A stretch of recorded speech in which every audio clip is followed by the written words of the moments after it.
welcome in or welcome back to my channel. My name is Deb from DG Reads, and this is my furry sidekick Kylie, who decided she wanted to be part of this. And we are here today to talk about urban settings. March is the return of Realmathon, the month-long readathon that's always so much fun, hosted by Cassidy at Covers with Cassidy. And one of the bonus prompts this year is for urban settings. So I've been working on setting myself up a little bit of a urban settings TBR. But while I was doing that, I kept getting reminded of so many books that I've really loved with urban settings. So I figure I might as well recommend some of them to some of you. So I have a mix here of fantasy, sci-fi, thriller, and horror. Kylie's gonna make it interesting, of course. So without a whole lot of order to this chaos, I'm gonna go ahead and start with the fantasy section, which is where I have most of my recs, as it turns out.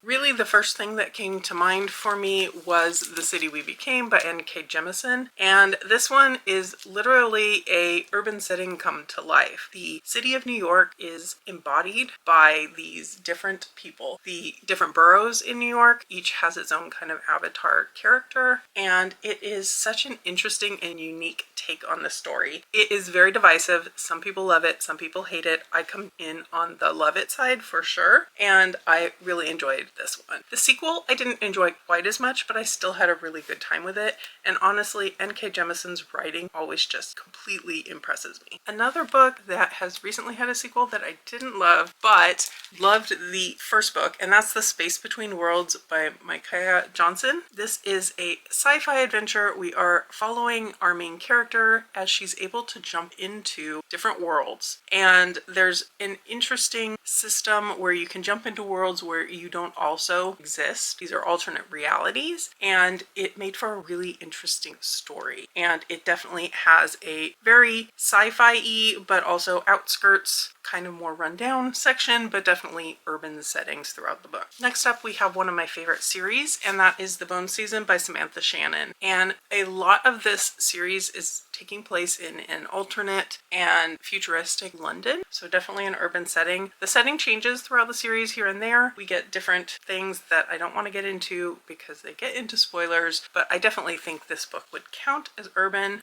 We're following Paige Mahoney, who is a dreamwalker, which is a very rare form of clairvoyant, and this is a world where the ruling power is very anti anything that they deem unnatural, and therefore there's a whole criminal underground going on in here with the people with powers. And the book takes a very quick twist at the beginning of it that the first time I read it I did not expect, so it's a hard one to talk about because you can't really talk about anything past the first few chapters, but I absolutely love this series and it's perfect for an urban setting. A book that immediately comes to mind for urban fantasy is House of Earth and Blood, the Crescent City series by Sarah J. Maas, and I really enjoyed the first book. Not as much books 2 and 3, but still had a good time in this series overall. We've got an urban setting, we've got a mix of creatures from werewolves to vampires to fierce female characters, lots of good things going on in this one. From V.E. Schwab, I have Vicious. This and the sequel Vengeful are set against an urban backdrop. It's an unnamed city, but definitely prevalent. We're following two main characters who back in college were friends, then they started experimenting with creating extraordinary abilities and things blow up from there. An older series that I read and binged and loved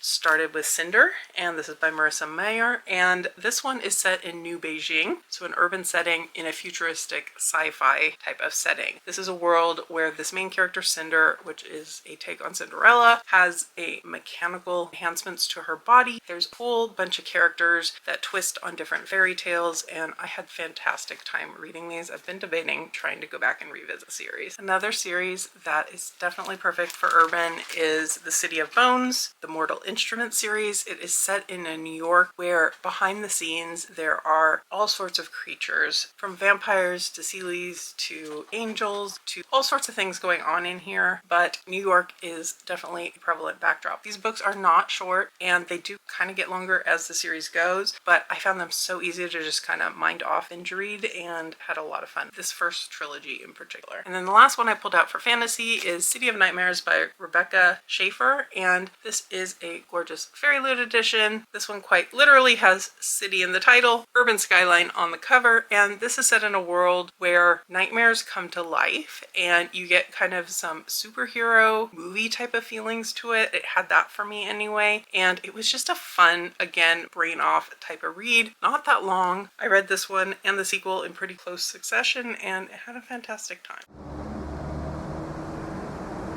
And then moving on to thrillers, I'm starting with Unsub by Meg Gardner. This is the first book in a series that I have really loved. So far, I have the final, or most recent book anyway, to pick up still. The book is set against the backdrop of San Francisco, and we are following a young woman who is a detective, and the killer that haunted her childhood comes back. The prophet was terrorizing San Francisco in the 90s, and her father was the lead investigator then, so she gets drawn back into this case. Long Bright River by Liz Moore is a book I've recommended many times to many people. This one is set in Philadelphia in the midst of an opioid crisis. We're following two sisters. One is an addict, one is on the police force. When one sister goes missing, just as a series of murders have started in the district where the police officer works, then she has to go searching for her sister and, of course, for answers. An absolute favorite author, I have Dark Matter by Blake Crouch. This is set in Chicago. It plays with alternate realities, and we're following a man navigating this and trying to find his way home potentially. It is a thrill ride, one of my favorites of his, and absolutely recommend. Next up, I have a kind of legal thriller, and that is 13 by Steve Kavanaugh. I wound up loving this one. The tagline for this says that all of the serial killer isn't on trial, he's on the jury. We're following a trial involving a Hollywood power couple. We are set in Manhattan, so there is a city backdrop to this, and it's a really quick, fun binge. Another series that is set in New York is The Bone Collector by Jeffrey Deaver. These are really fun books and really interesting and involved and quick ones to get through. If you've seen the movie that was based on this one, that is basically where the book starts. We have Lincoln Rhymes, who used to head the forensics unit with the New York PD, and he was injured and left a quadriplegic, but he has a lot of resources to allow him to still participate because he has a brilliant mind. He brings on Amelia as his eyes, ears, and feet and everything else at a crime scene, and he has her walk the grid, which is his system of going through a crime scene looking for every trace element, and he has a whole lab in his home. There's an overarching plot to the whole series, but each one has its own unique take, and I find them so interesting. As you go through the book, it goes through all the different evidence with you. They put things up on a whiteboard. They do all the typical detective type things. I just find it a really interesting read. And then another author that I always trust to write a great book is Karen Slaughter, and Coptown is set against Atlanta, Georgia. So we have a city setting, but this one is a little bit historical. It is set in 1974, so it is at a time where women were not super prevalent in the police force, and we're following a woman. Her first day has started with a bang. There's a manhunt going on, and our main character is trying to overcome her kind of position of privilege and prove that she's worthy on being on this police force. And then lastly, for thrillers, I actually have a Stephen King book, and that is The Running Man. It is set in Co-op City, and as I recall, it was a pretty quick binge read. In this one, we are following a jobless man who is really desperate. He has a sick daughter, he needs money, and this is a world where reality TV is such an obsession that pretty much anything will be televised, and he winds up signing up for something to make some money, and it has him on the run.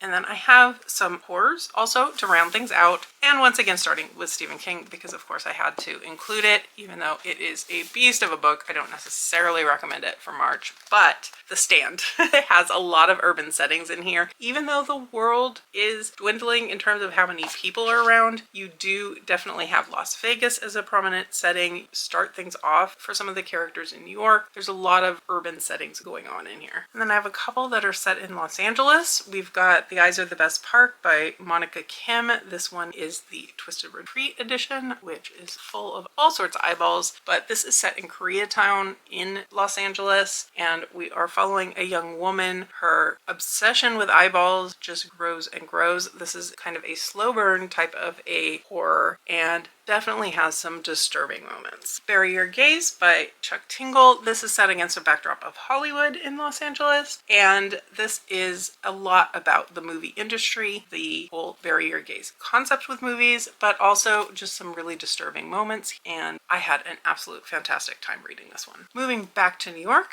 I've got Lock Every Door by Riley Sager. This is one of my favorites of his, and we are set in an exclusive building in New York. We're following Jules, who is an apartment sitter, and she meets another apartment sitter who starts to let her know there's something about this building that's just not quite normal. Also concentrating on a building in New York, we have The Nestlings by Nat Cassidy. I love Nat Cassidy's books. He is definitely an auto-read author for me at this point, but this one we are set again in an exclusive building, hard to get into. We have a woman, her baby, and her husband who have moved in, and things are not normal in this building. And last but not least, I also had to include a Silvia Moreno Garcia book, and Certain Dark Things is set against a backdrop of Mexico City. This is a short novella, a quick one to read, and it is a vampire story. So those are my urban recommendations for you. I am sure I'm missing many, many more that I have read and loved. I'm really excited to dive into some more urban reading when it comes to March. I will, I'm sure, be bringing you some of those ideas in my TBR or possibly some vlogs during March. But let me know in the comments below, do you have any urban setting books you would recommend? I would love to add some more on my radar to check out. And if you've made it this far and you don't have anything to comment, give me an emoji related to the city, a skyline or buildings or something along those lines. If you could hit the like button below, I would surely appreciate it. And subscribe if you're interested in more of my book recommendations, more of my urban setting reading, and more of my bookish content in general. But for now, I'll leave you here and see you real soon in a new video.